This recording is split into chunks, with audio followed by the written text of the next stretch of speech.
Hai, Assalamualaikum. Bertemu sekali lagi dalam belajar CSS. Kita ke topik ketiga iaitu CSS background.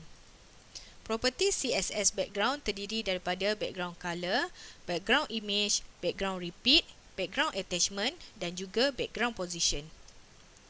Sekarang ni saya akan tunjukkan macam mana kita nak memformat kita punya background color menggunakan CSS. CSS di sini saya gunakan secara eksternal. Mula-mula kita perlu wujudkan file CSS. Kemudian kita file save as ke dalam folder CSS. Kita namakan dia sebagai MyStyle. Untuk kita format warna body kita, warna web kita kepada warna, contohnya warna kuning. So kita akan gunakan selector body. Jadi, kita typekan di sini body.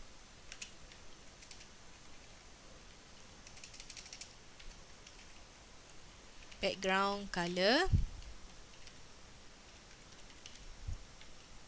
contohnya yellow. Kita tengok di sini dia belum ada kesan sebab kita belum panggil lagi file yang kita bangunkan tadi, iaitu mystyle.css. So cara nak panggil macam saya dah tunjuk tadi dari topik 2 ya. Kalau masih belum clear lagi berkenaan dengan cara penggunaan CSS, boleh rujuk ke topik 2. Okey, saya masukkan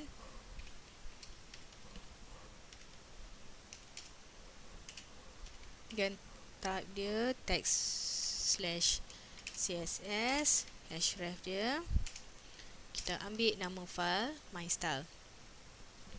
Okey, bila kita dah panggil dia, so dia boleh baca. Jadi dia merujuk file mystyle kita. Okey, di sini saya ada salah eja yellow, that's why dia tak boleh baca. Okey, yellow. Dia boleh baca. Okey. Okey, kalau kita lebih mudah dengan, kita boleh tutup ini okey, kita boleh pakai satu je file ni. Kalaulah kita tahu kita senang menggunakan RGB, kod RGB, so kita boleh pakai kod RGB. Okey. Okey, sekarang ni saya ingin tunjukkan macam mana nak masukkan background image. Okey, background image. Background image saya di sini adalah kecil saja, iaitu 10 kali 300. Kita tengok 10 kali 300 besar ini ya. Tapi bila kita tengok, bila kita pakai di dalam laman web kita, kita gunakan di laman web kita, dia jadi macam ini hasil dia. Disebabkan CSS tersebut dia repeat. Background tersebut dia repeat secara X dan juga Y. Okay, di dalam repeat, apa yang kita perlu faham, background repeat dia ada no repeat, background repeat, repeat X dan background repeat, repeat Y. By default, kalau kita tidak masukkan properties ini, dia akan repeat keseluruhannya. Okay, untuk kita tak nak bagi dia repeat, okay, saya boleh ambil di sini background repeat ni, property ni, saya pastekan.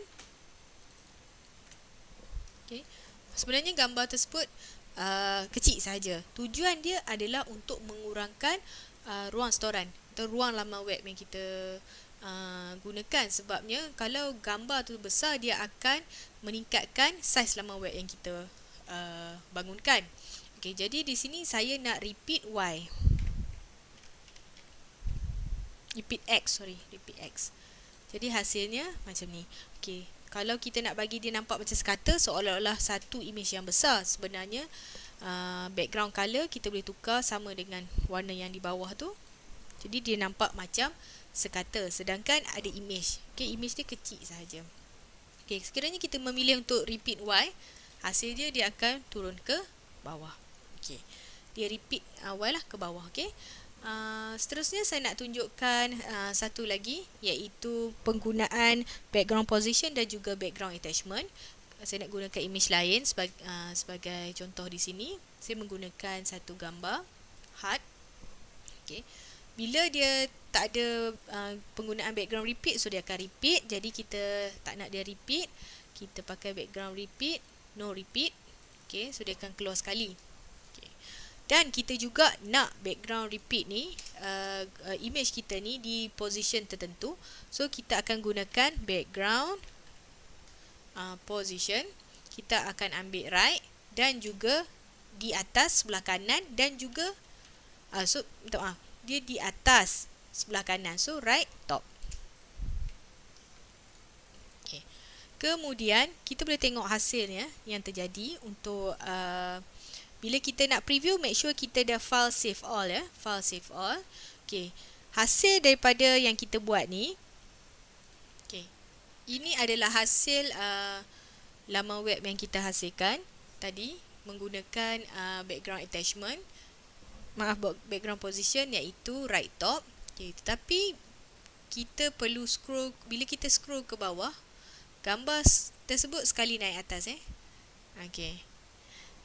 Sekarang saya nak tunjukkan macam mana kita nak menggunakan background attachment untuk make sure gambar tersebut walaupun kita scroll ke bawah dia masih berada di situ. Jadi kita akan tambah background attachment. So kita akan back fix. Okay, kita make sure kita dah save. Bila kita menggunakan background attachment fix, bila kita scroll ke bawah, gambar tersebut akan fix di situ. Okay, dia tak ada naik ke atas. Okay, kita boleh tambah baik kita punya design. Kita warnakan warna background color kita sama dengan background image kita ni. So saya dapatkan kod tadi di Adobe Photoshop. So kod dia adalah F5F5. Okay. So kita akan nampak satu laman web yang sekata. Okay. Jadi gambar kita akan berada di situ dan background kita pun sama dengan warna background image kita. Okay, inilah hasilnya. Okay. Itu saja untuk pembelajaran kita berkenaan dengan background color, background image, background repeat, position dan juga background attachment. Sehingga berjumpa lagi. Sekian, terima kasih.